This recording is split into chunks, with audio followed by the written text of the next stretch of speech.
હાલો દોસ્તો, જય શ્રી કૃષ્ણ. સાંજના વાગી ગયા છે 6 અને હવે તો આજે આખો દિવસ ઘઉં નીંદવા માટે ફટાફટ દિવસ વયો ગયો. એક ઘડીકમાં સાંજ પડી ગઈ. ચાવડા સાહેબે ગાયુંનું કર્યું અને અમે છે તે ઘઉં નીંદ્યા અને હવે સાંજ પડી ગઈ છે. તો હવે આવી ગયા છે તબેલામાં આપણી ગાયું.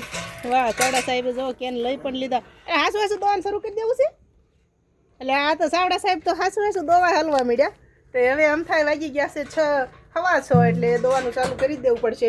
ચાવડા સાહેબે બાકી તો બેલો એમ ચોખ્ખો રાખ્યો છે. હો જોવો, કાંઈ ન ઘટે બાકી. હો ધરવી દીધો છે ગાયુંને મસ્તીની. જો એ છંદુડી મસ્ત બાકી તમામ ઢોરને મસ્ત ધરવી દીધા છે. તો અહીં ગણે એક તો એટલું તો હોય જ તે. અને અમારું રમકડું અહીં બેઠું છે. રાધા રાધા રમકડું છે. રાધા એ રાધા એ રાધા એ એ એ લેવો ઉંદર હોય તેને બોલી ગયો છે. તો જવો દોવાની ટ્રાય ચાલુ થઈ એટલે હવે ગાયુંને ખબર પડી ગઈ કે ખાણ આવશે એટલે પેટમાં જગ્યા કરવા માંડ્યા છે. એટલો કિલો વજન. એ પગમેકમાં જાનું ફર. બસ આ ગાય અમે વેચાતી લાવ્યા છે. એ માલિકે એનું નામ જાનું રાખ્યું હતું, કારણ કે એ નાનું એવું વાછરું એમને લઈ આવ્યા હશે ક્યાંકથી, અને પછી એને મોટું કરી અને એને પછી એમણે વેચીને અમે લઈ આવ્યા. એનું નામ છે જાનું. આપણે કહીએ ને જાનું એટલે તરત આપણે સામે જોવે. હવે જુઓ, એક બે હતા એ ચાવડા સાહેબે ફગવી દીધા અને હવે દોવાનું કરી દેવી શરૂ. અને બહારવાળો માલ પણ હજી કોઈક આરામ ઉપર છે ને કોઈક અમારી સામું તાકી રહ્યા છે. ને એક તો અંદર છે મારો હિરલો, તો અંદર બાંધ્યો છે. આ છે આપણો હિરલો.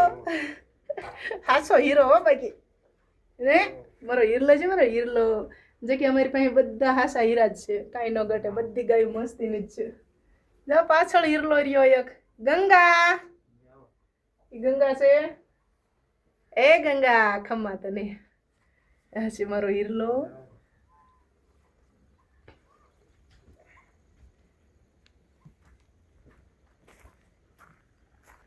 ભાઈબંધ જોઈ રહ્યા છે કે આ કાંઈક હાથમાં લઈને આવે છે.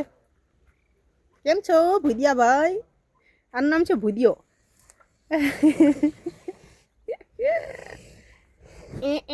ખાંડનું બટકું નહીં ભાઈ, આ તો મોબાઈલનું બટકું હે ભાઈ. તો ભૂદિયો તો ભડકીને ભાગ્યો મોબાઈલથી. તો મોબાઈલથી જ ભડકીને ભાગ્યો બાપા ભૂદિયો. અને કાનો છે એ ખાઈ રહ્યો છે. એક કાના શું ખાવ છો? અથાણું ખાવ છો કાના? હે ખમ્મા તને કાના. કપિલ છે કપિલ. આ છે કાનાની દીકરીઓ. કાનાની દીકરીઓ છે. આમાંથી 3 કાનાની દીકરીઓ છે. લાલ રહીને 3 અને આ છે બિઝદાન છે ને બાકી લાહુણ. કાંઈ ઘટે નહીં. અને જન્મથી જ બોડું. હાલો તો હવે મંડવી ગાયું દોવા. ઘઉંમાં કોણે કોમેન્ટ કરી હતી? ગોપાલભાઈએ કોમેન્ટ કરી હતી કે અમારા ભાઈને કયો ઘઉંમાં ખડની દવા છાંટી દે. તો ખડની દવા ન છટાય ને, નથી છાંટવી ને, એટલા માટે તો અમે નીંદવાનું ચાલુ કર્યું. નહીંતર તો દવા છાંટી દેવી તો ને અડધી કલાકમાં બધું ફાઇનલ. પણ એવું કરવામાં ખોટ જાય છે. 15-20 દી ઘઉં પાછા પડી જાય છે. એટલે 15-20 દિવસ આપણે ગમે એ મોલાદ હોય પાછી પડી જાય. એટલે આપણે કીધું હાથેથી નીંદી નાખશું. ત્યાં તો હવામાનનું વાવેતર છે, કાંઈ જાજુ છે નહીં. રોજ થોડું નીંદશું તો નીંદાઈ જશે. અને હવે અથાણું લઈ આવ્યા છે ચાવડા સાહેબ, એટલે અથાણું ગાયોને નાખશે અને અમે છે તે નીંદ્યા રાખશું. કામય શું છે બીજું? હા, ગંગા બહાર નીકળી ગઈ છે. હા ગંગા.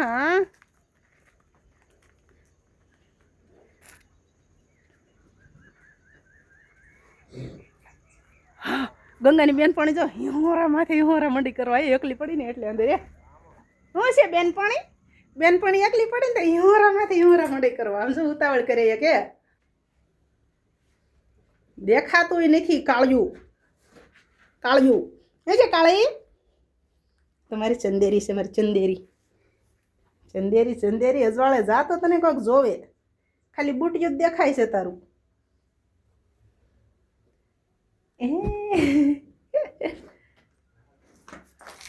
નહીં હું તને લેવા નથી આવી, હમણાં ચાવડા સાહેબ આવશે તને લેવા. ઓકે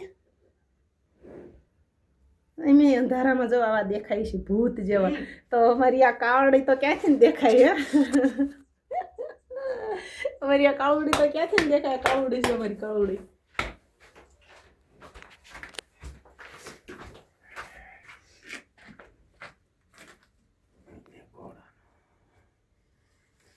હાલો રેડી છૂટી ગયા કાળીબેન. કાળીબેન હવે અજવાળો જાહે.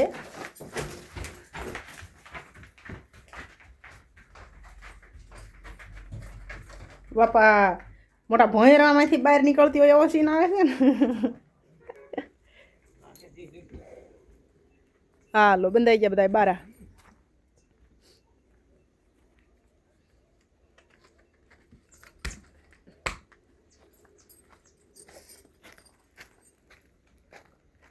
સારું હાલો તો આવજો બધા બાય. જય શ્રી કૃષ્ણ. અમે મંડવી ગયું દવા. ખુશ રહેજો.